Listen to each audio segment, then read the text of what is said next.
if the emotions of those newly reunited families makes you swell up a little, imagine what it must be going through the hearts and the minds of the families themselves. As we showed you last segment, none of these reunions would be possible without the efforts of the ACLU, and there are still so many children left to find. And for more, we turn to Lee Gelernt. He, the Deputy Director of the ACLU's Immigrants' Rights Project, he's been at the forefront of the effort to locate the families and the parents who've had their kids literally ripped from them. And he's also the lead attorney in the ACLU's suit against the government. And while we saw it play out through our TV sets, you were in the room in Philadelphia. What was it like seeing this firsthand? Yeah, I was there on Tuesday night when this family was reunited. It was incredibly emotional. I've been at other reunions, and they never get old. A mother who has not seen her children in more than 3 years, to see them come together, to see these children who've had to adjust to America by themselves, to learn the language, the culture, to deal with all this as young teenagers without their mother. It was so hard. And for her to walk into that room and see that joy was unbelievable. We just need to see more of it. And I think that we will. We are negotiating our lawsuit against the Trump administration now with the Biden administration to settle it comprehensively. And what we want to see are not just reunifications. There are more than 1,000 people, we believe, still separated. We want to see all of them reunited in the United States, but we want to see more. We know that there are more than 5,500 children who have been separated, and perhaps there are going to be others that are found by the Biden administration who fell through the cracks. But we need all those children, all those families, those thousands, to have social services, including mental health services, medical services. We want them to have compensation in the form of money damages. And I think most critically, we want them to have legal permanent status in the United States. You've been covering this story for so long, and you know that we are never going to make this fully right, but we need to do everything possible. The Biden administration needs to be in this for the long haul, not nickel and dime it. That's going to be the president's legacy ultimately. And based on my negotiations with the Biden administration, I believe that they are in this for the long haul.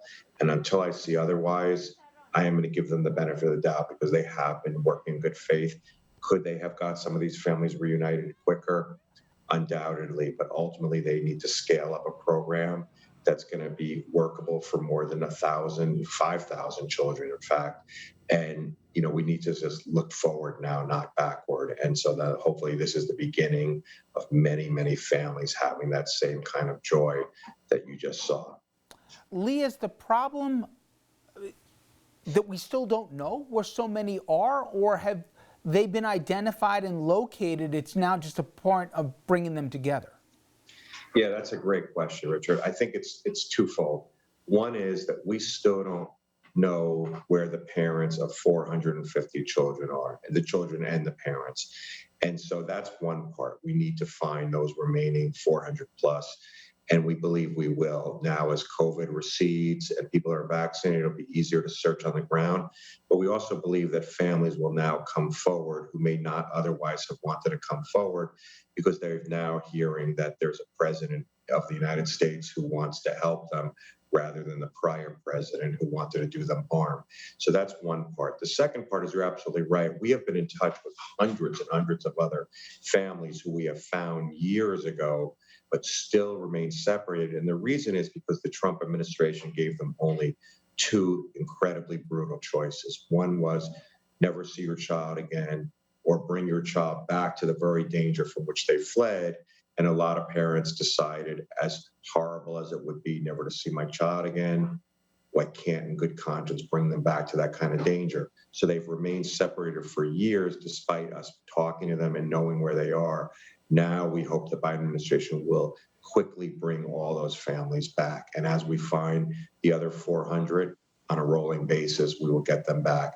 And then we need to do the hard work of getting them the social services, the mental health services, getting them asylum grants, getting them other ways to stay in the country. They need to have a safe place to be now and to try and overcome this trauma. I was in El Salvador 2 weeks ago, And one father talked about how he came to the United States with his 8-year-old son. They were immediately separated.